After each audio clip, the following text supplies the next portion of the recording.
if you were a betting man today, and you have been trading the markets in the early parts of your career, what probability would you give to the Federal Reserve being able to exit these challenges without creating another financial crisis?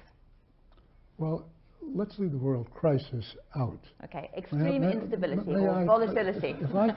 If I can use the substitute term turmoil. Turmoil. Yep, turmoil would be good. We like turmoil. I don't think it's possible. You don't think it's possible? No, I think that, remember we had that first tapering discussion, we got a very strong market response.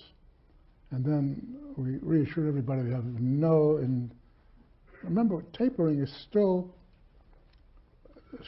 slowing the rate of increase. We're still increasing the balance sheets. And the ECB is starting anew on, the ECB's got far greater problems than the Fed has.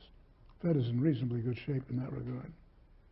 Well, that's not reassuring. But before, I'm going to turn to the audience for questions in 1 minute. Before I do, though, I just want to ask, though, one of the really interesting chapters in your book is about gold.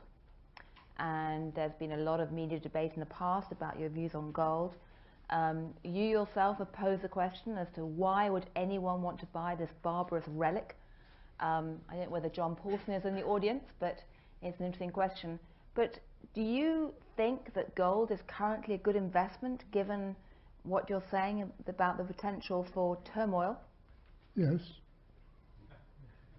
Do you put... I mean, economists are usually perfect in equivocating. In this case, I didn't equivocate. Look, remember what we're looking at. Gold is a currency. It is still, by all evidences, the premier currency where no fiat currency, including the dollar, can match it. And so that the issue is, if you're looking at the question of turmoil, you will find, as we always have in the past, it moves into the gold price. But the gold price is actually sort of half a commodity price. So when the economy is weakening, it goes down like copper.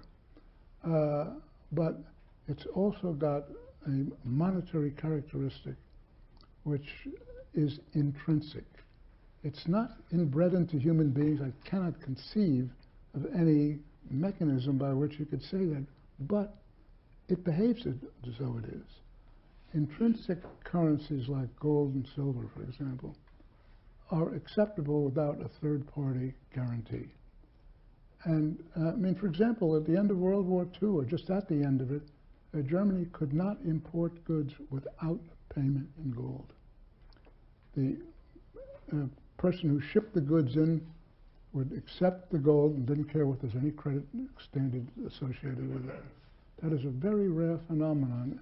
It's the reason why, for example, in a renewal of an agreement that the central banks have made, European central banks, I believe, about allocating their gold sales, which occurred when gold prices were falling down, that has been renewed this year with a statement that gold serves a very important place in monetary reserves.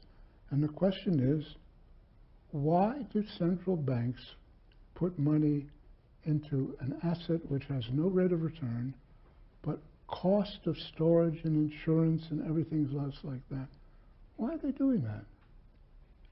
If you look at the data, with a very few exceptions, all of the developed countries have gold reserves. Why? Well, I imagine right now it's because of a question mark hanging over the value of fiat currency or the credibility going forward. Well, that's what I'm getting at. Every time you get some really serious question, the 50% of the gold price determination begins to move. Right. And I think it is fascinating. And I don't know, is Ben Steele in the audience? Yes. There he is, okay. Before you read my book, go read Ben's book. The reason is you'll find it fascinating on exactly this issue, because here you had the ultimate test at the Mount Washington Hotel in 1944 of the real intellectual debate between those who wanted an international fiat currency which was embodied in John Maynard Keynes' construct of a bancor, and he was there in 1944, holding forth with all of his prestige, but couldn't counter the fact that the United States dollar was convertible into gold, and that was the major draw. Everyone wanted America's gold, and I think that Ben really described that in extraordinarily useful terms as far as I can see. Anyway, thank you. Right. Well, I'm sure with comments like that, that will be turning you into a rock star amongst the gold bug community.